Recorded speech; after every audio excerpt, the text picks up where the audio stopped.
비트코인 왕자입니다. 비트코인이 1억 6천 잘 올라가고 있어요. 계속. 자, 이더리움도 잘 가고 있습니다. 알트코인도 잘 가고 있어요. 자, 근데 오늘 문제가 뭐냐면 다 좋아요. 망가진 코인을 제외한 나머지 코인들은 다 저는 좋다고 보는데, 자, 이 선을 기준가라고 한번 보겠습니다. 이 기준가라는 선은 단순한 지지선, 저항선이 아니고 중장기 기준에 대한 매물벽으로 보시면 될 것 같아요. 여기가 이제 매물벽, 장기적으로 만들어진 매물벽입니다. 한 3년 반에서 4년 정도 되는 매물벽이 이제 왔어요. 무슨 얘기냐면 뭐 비트든 이더든 알트코인들이든 여 밑바닥에 있다가 이렇게 올라와 주면서 한 번에 여기를 터치해 주고 있습니다. 전체 시장으로 계산하면 전체 흐름이에요. 전체 시장에 대한 매물대가 처음 왔어요. 기존에 이제 언제 이후로 처음 왔냐면 24년도 12월 달, 그 다음에 25년도 1월 달 이후로 처음 왔습니다. 굉장히 짧은 구조에서는. 그럼 짧게는 한 6개월, 7개월 만에 왔고, 길게 중장기 구조에서는 한 3년에서 3년 반 만에 온 저항 중에 하나거든요. 그럼 여기에 대해서 이제 문제점, 돌파해 줄 거냐? 돌파해 주면 그동안에 못 봤던 시세가 터질 겁니다. 오랜만에 자, 지금까지 워밍으로만 보고 있었던 코인들의 단순 상승. 뭐 잘 간 거는 잘 갔는데 못 간 거는 못 간 것만큼의 그냥 단순 상승으로 보여졌다. 하지만 이번에 이 매물벽이 돌파되는 순간 진짜 상승이 나와 버립니다. 진짜 상승이 될 거고, 근데 이제 여기서 돌파가 돼도 두 가지를 확인해야 돼요. 첫 번째는 단기로 돌파가 확정되었냐, 일봉상에서 돌파가 확정되었는지. 두 번째는 3일이 남았지만 다음 주 월요일에 주봉상에서 돌파가 일봉과 주봉에서 동시에 돌파됐는지를 반드시 확인하셔야 됩니다. 일봉으로는 넘어갔는데 다음 주 월요일이 되기 전에 다시 깨질 수도 있거든요. 그래서 명확하게 보려면 하나, 두 개까지는 봐야지 확률적으로 75% 이상 굳었다 이렇게 볼 수 있습니다. 그 다음에 돌파가 안 됐을 때도 있을 거 아니에요? 돌파되면은 정말 지금 시장에서 조정을 잠깐 받고 다 터져버릴 수 있습니다. 근데 이제 여기서 만약 돌파를 못해요. 그러면 상단 맞고 밀릴 겁니다. 이렇게. 자, 상단 맞고 이제 조정이 나오는 거죠. 하나는 돌파됐을 때, 하나는 상단 맞고 밀렸을 때. 그럼 상단 맞고 밀렸을 때도 두 가지 형태가 있어요. 첫 번째는 진짜 이제 긴 조정이 올 거냐? 올라간 것도 있으니까. 두 번째는 약조정을 받고 다시 갈 거냐. 자, 이런 문제로 보셔야 되거든요. 근데 제가 보는 관점은 약조정에 가깝습니다.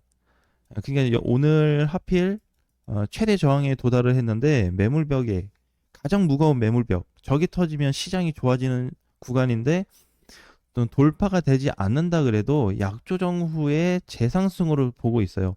결국에는 올라가는 쪽으로 보고 있습니다.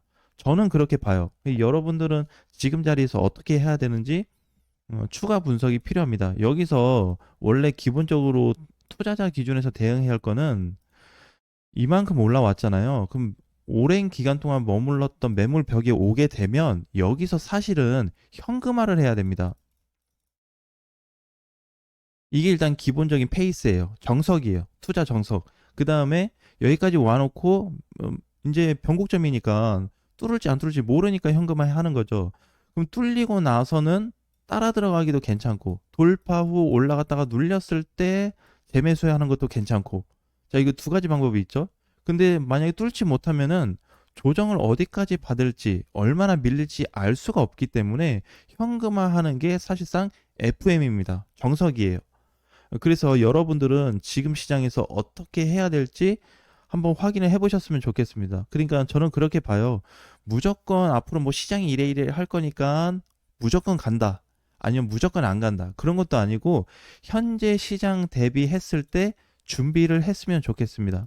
자, 막상 이렇게 코인들이 올라가고 나서 이더리움도 앞전에 이렇게 잘 올라갔단 말이에요. 그죠?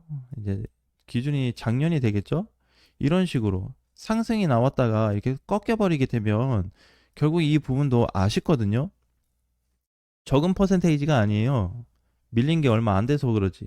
지금 고점부터 보게 되면 저점까지가 거의 18%에서 20%까지 밀렸으니까 이것 빠졌으면 알트코인들은 최소 20% 이상 떨어졌다고 보시면 됩니다.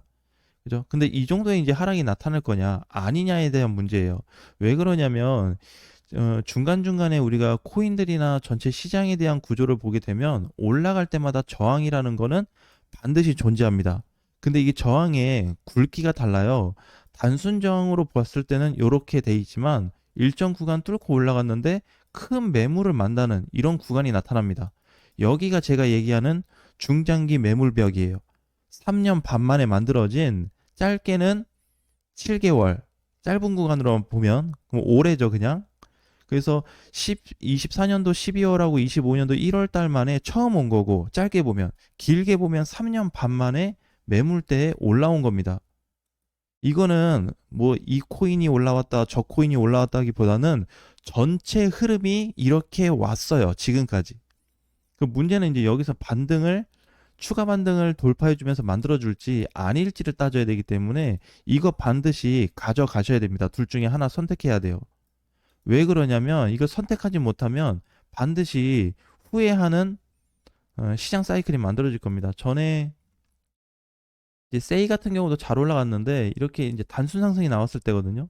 단순 상승이 나왔을 때 그냥 갑자기 여기까지 뭔가 잘 버텨주는 그림이었단 말이에요. 그냥 지지선으로 이렇게 그려보자면, 그죠? 갑자기 무너져 버렸습니다. 무너지고 상승을 시도했는데 실패됐어요. 종가로. 그리고 나서 계속 빠졌습니다.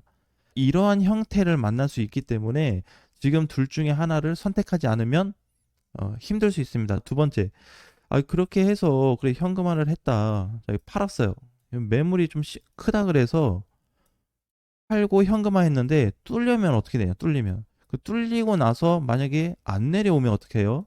이렇게 그냥 가버리면 네, 그렇지 않습니다. 가고 나서 항상 그 중요한 중대한 매물대 돌파 이후에는 조정이 나타나게 돼 있어요. 그러니까 갈 때 초기에 따라잡든지 아니면은 난 초기에 못 잡겠다 그냥 상승하고 많이 갔다가 확 눌려줄 때 조정 자리에서 사든지 그렇게 하면 되거든요. 예, 그러니까 절대 리스크가 없어요. 리스크를 생각하는 거는 그렇게 따지면 바닥에서 싸게 사신 분들은 괜찮거든요. 괜찮아요. 그러니까 여기서부터 막 7월 초 아니면 4월 달 초부터 끌고 가시는 분들은 잠깐 출렁이어도 괜찮은데 이제 막 7월 달 초나 중순에 타신 분들 같은 경우에는 이걸 또 팔고 나면 또 높게 사야 된단 말이에요. 그게 아니고 높게 사는 건 맞지만 명확하게 뚫리고 사는 거기 때문에 정확하게 추가 상승분을 보고 들어가는 겁니다. 높게 사는 것만큼의 그 구간에서 손절을 잡아버리면 되는 거고 안 내려오면 그냥 올려주면 되는 거예요. 예, 그래서 전반적으로 봤을 때 위험한 부분이나 리스크를 감수해야 되는 거는 많이 없습니다. 그러니까 지금 수익이 뭐 30%, 50% 이렇게 나와서 가시는 분들은 그냥 홀딩하면 돼요. 근데 이제 그렇지 않으시는 분들이 있어요.